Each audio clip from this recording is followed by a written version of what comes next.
ओम श्री गुरुभ्यो नमः। मांडूक्योपनिषद सूत्र 8। वे परब्रह्म परमात्मा जिनके 4 पादों का वर्णन किया गया है, यहाँ अक्षर के प्रकरण में अपने नाम से अभिन्न होने के कारण 3 मात्राओं वाला ओमकार है। अ, उ और म ये तीनों मात्राएं ही उनके उपयुक्त 3 पाद हैं और उनके तीनों पाद ही ओमकार की 3 मात्राएं हैं।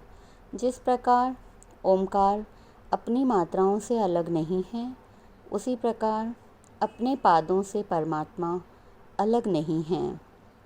यहाँ पाद और मात्रा की एकता ओमकार के द्वारा परब्रह्म परमात्मा की उपासना के लिए की गई है, ऐसा मालूम होता है।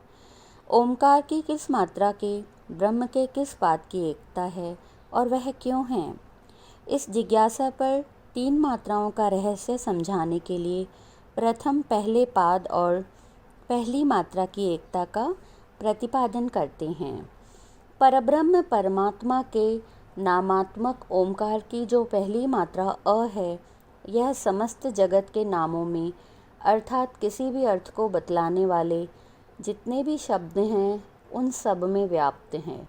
स्वर अथवा व्यंजन कोई भी वर्ण आकार से रहित नहीं है। श्रुति भी कहती है कि, और गीता में भी भगवान ने कहा है कि अक्षरों में मैं अ हूँ और समस्त वर्णों में अ ही पहला वर्ण है। इसी प्रकार इस स्थूल जगत रूप विराट शरीर में वे वैश्वानर रूप अंतर्यामी परमेश्वर व्याप्त हैं और विराट रूप से सबके पहले स्वयं प्रकट होने के कारण इस जगत के आदि भी वे ही हैं। इस प्रकार अ की और जगत की भांति प्रत्यक्ष दिखाई देने वाले इस स्थूल जगत रूप शरीर में व्याप्त वैश्वानर नामक प्रथम पाद की एकता होने के कारण अ ही पूर्ण ब्रह्म परमेश्वर का पहला पाद है। जो मनुष्य इस प्रकार आकार और विराट शरीर के आत्मा परमेश्वर की एकता को जानता है और उनकी उपासना करता है, वह संपूर्ण कामनाओं को अर्थात इच्छित पदार्थों को पा लेता है और जगत में प्रधान सर्वमान्य हो जाता है। अब दूसरे पाद की और दूसरी मात्रा की एकता का प्रतिपादन 10वें मंत्र में करते हैं। परब्रह्म परमात्मा के नामात्मक ओमकार की जो दूसरी मात्रा उ है, यह अ से उत्कृष्ट ऊपर उठा हुआ होने के कारण श्रेष्ठ है और अ और म इन दोनों के बीच में होने के कारण इन दोनों के साथ इसका घनिष्ठ संबंध है। अतः यह उभय स्वरूप है। इसी प्रकार वैश्वानर से तेजस हिरण्यगर्भ उत्कृष्ट है तथा वैश्वानर और प्राज्ञ के मध्यगत होने से वह उभय संबंधी भी है। इस समानता के कारण ही उ को तेजस नामक द्वितीय पाद कहा गया है।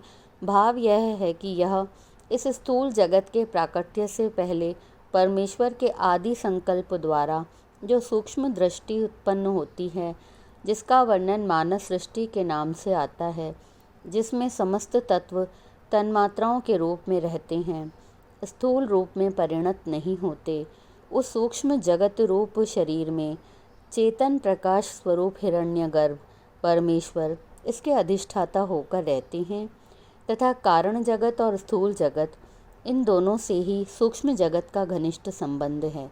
इसलिए वे कारण और स्थूल दोनों रूप वाले हैं। इस तरह उ की और मानसिक सृष्टि के अधिष्ठाता तेजस रूप दूसरे पाद की समानता होने के कारण उ ही पूर्ण ब्रह्म परमात्मा का दूसरा पाद है। जो मनुष्य इस प्रकार उ और तेजोमय हिरण्यगर्भ रूप की एकता के रहस्य को समझ लेता है, वह स्वयं इस जगत के सूक्ष्म तत्वों को भलीभांति प्रत्यक्ष कर लेता है। इस कारण इस ज्ञान की परंपरा को उन्नत करता है, उसे बढ़ाता है तथा सर्वत्र समभाव वाला हो जाता है। क्योंकि जगत के सूक्ष्म तत्वों को समझ लेने के कारण उसका वास्तविक रहस्य समझ में आ जाने से उसकी विषमता का नाश हो जाता है। इसलिए उससे उत्पन्न हुई संतान भी कोई ऐसी जैसी नहीं होती, जिसको हिरण्यगर्भ रूप परमेश्वर के उपयुक्त रहस्य का ज्ञान न हो जाए। मंत्र 11। परमात्मा के नामात्मक ओमकार की जो तीसरी मात्रा म है, यह मा धातु से बना है। मा धातु का अर्थ माप लेना, यानी अमुक वस्तु इतनी है, यह समझ लेना है। यह म ओमकार की अंतिम मात्रा है, अ और उ के पीछे उच्चरित होती है, इस कारण दोनों का माप इसमें आ जाता है। अतः यह उनको जानने वाला है तथा म का उच्चारण होते होते मुख बंद हो जाता है। अ और उ दोनों उसमें विलीन हो जाते हैं, अतः वह उन दोनों मात्राओं को अंत में विलीन करने वाला भी है। इसी प्रकार सुषुप्त स्थानीय कारण जगत का अधिष्ठाता प्राज्ञ भी सर्वज्ञ है। स्थूल, सूक्ष्म और कारण, इन तीनों अवस्थाओं में स्थित जगत को जानने वाला है। कारण जगत से ही सूक्ष्म और स्थूल जगत की उत्पत्ति होती है और उसी में उनका लय होता है। इस प्रकार म की ओर कारण जगत के अधिष्ठाता प्राज्ञ नामक तीसरे पाद की समता होने के कारण म रूप तीसरी मात्रा ही पूर्ण ब्रह्म का तीसरा पाद है। जो मनुष्य इस प्रकार म और प्राज्ञ स्वरूप परमेश्वर की एकता को जानता है, इस रहस्य को समझकर ओमकार के स्मरण द्वारा परमेश्वर का चिंतन करता है, वह इस मूल सहित संपूर्ण जगत को भली प्रकार से जान लेता है और सबको विलीन करने वाला हो जाता है, अर्थात उसकी बाह्य दृष्टि निवृत्त हो जाती है। अतः वह सर्वत्र एक परब्रह्म परमेश्वर को ही देखने वाला बन जाता है। मात्रा रहित ओमकार की चौथे पाद के साथ एकता का प्रतिपादन करते हुए इस उपनिषद का उपसंहार करते हैं। मंत्र 12। परब्रह्म परमात्मा के नामात्मक ओमकार का जो मात्रा रहित बोलने में न आने वाला निराकार स्वरूप है, वही मन वाणी का अविषय होने से व्यवहार में न लाया जा सकने वाला प्रपंच से अतीत कल्याणमय अद्वितीय निर्गुण निराकार रूप चौथा पाद है।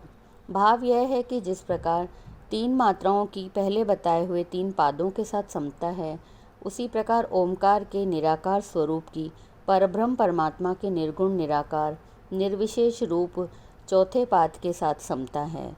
जो मनुष्य इस प्रकार ओमकार और परब्रह्म परमात्मा की अर्थात नाम और नामी की एकता के रहस्य को समझकर परब्रह्म परमात्मा को पाने के लिए उनके नाम जप का अवलंबन लेकर तत्परता से साधन करता है, वह निस्संदेह आत्मा से आत्मा में अर्थात परात्पर परब्रह्म परमात्मा में प्रविष्ट हो जाता है।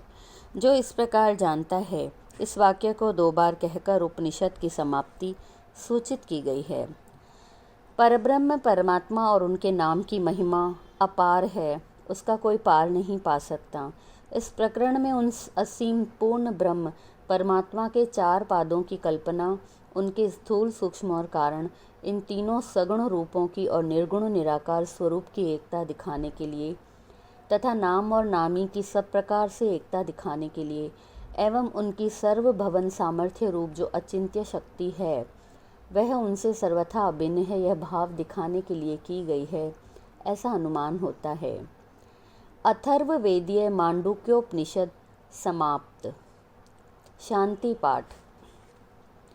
ओम स्वस्ति न इंद्रो वृद्धश्रवाः स्वस्ति न पूषा विश्ववेदाः स्वस्ति न ताक्षो अरिष्टनेमिः स्वस्ति नो बृहस्पति दधातु। ओम शांति शांति शांति।